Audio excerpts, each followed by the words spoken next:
अब बात केरल के वायनाड में आई तबाही की। देर रात आई तबाही में मरने वालों की संख्या लगातार बढ़ रही है। इस हादसे में अब तक 95 लोगों की मृत्यु हो चुकी है। केरल सरकार ने 2 दिनों के राजकीय शोक की भी घोषणा कर दी है।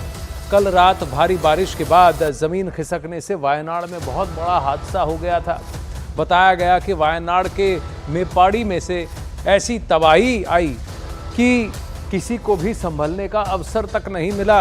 रात के अंधेरे में सैलाब के सामने जो आया वो तबाह हो गया। घर, मकान, गाड़ियां, सड़कें सब सैलाब के सामने ताश के पत्तों की तरह बिखर गए, डूब गए, धंस गए। हादसे के बाद वहां से जो तस्वीरें सामने आई उन्हें देख लोग सहम गए।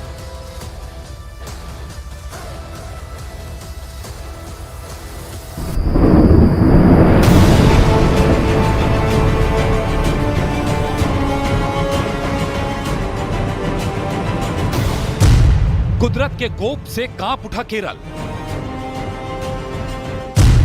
पहाड़ से आई तबाही वाली लहर, लैंडस्लाइड से थर्राया वायनाड शहर। ये प्रकृति के प्रहार की वो तस्वीरें हैं जिन तस्वीरों ने देखते ही देखते वायनाड के मेपाड़ी का नक्शा तबाह कर दिया। अभी लोग ठीक से सोकर उठे भी नहीं थे कि भारी बारिश के बाद पहाड़ से उतरी हाहाकारी लहरों ने बर्बादी का सायरन बजाना शुरू कर दिया। आसमानी आफत की वजह से हुए जबरदस्त लैंडस्लाइड ने कुछ ही घंटों के भीतर सब कुछ तहस नहस कर दिया। पहाड़ से उतरी हाहाकारी लहरों के सामने जो पड़ा, ये लहरें उसे बहाकर अपने साथ ले गई।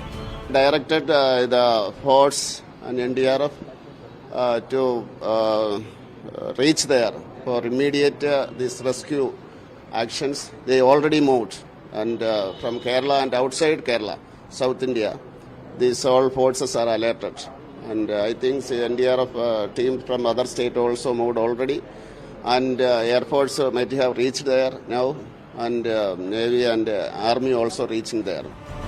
कोई कुछ समझ पाता इससे पहले ही सैलाब ने पूरे इलाके को घेर लिया।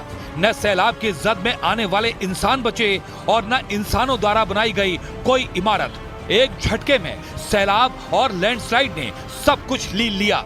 यही वजह रही कि देश के प्रधानमंत्री नरेंद्र मोदी ने कुदरत के इस रौद्र रूप पर अपनी संवेदनाओं को जाहिर किया। वायनाड के कुछ हिस्सों में लैंडस्लाइड से व्यथित हूँ। मेरी संवेदनाएं उन सभी लोगों के साथ हैं जिन्होंने अपने प्रियजनों को खोया है और जो घायल हुए हैं। उनके लिए प्रार्थना करता हूं। सभी प्रभावितों की सहायता के लिए रेस्क्यू ऑपरेशन जारी है। केरल के मुख्यमंत्री से बात की और केंद्र की ओर से हर संभव मदद का भरोसा दिया। पहाड़ से उतरी ये खतरनाक लहरें अपने साथ कई गाड़ियों को भी तिनके की तरह बहा कर ले गईं। आनन फानन में राहत और बचाव के लिए टीमों को लगाना पड़ा, लेकिन इस भयानक तबाही के बीच डैमेज कंट्रोल करना हरगिज आसान नहीं था।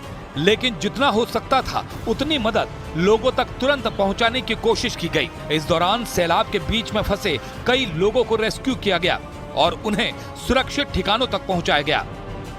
Your heart goes out to all those families, and what I have been told is that the actual place of landslide, so far our teams have not been able to reach there because of heavy rain and because the river has changed its course. So your heart goes out to them, and you can only pray to God to help in this situation.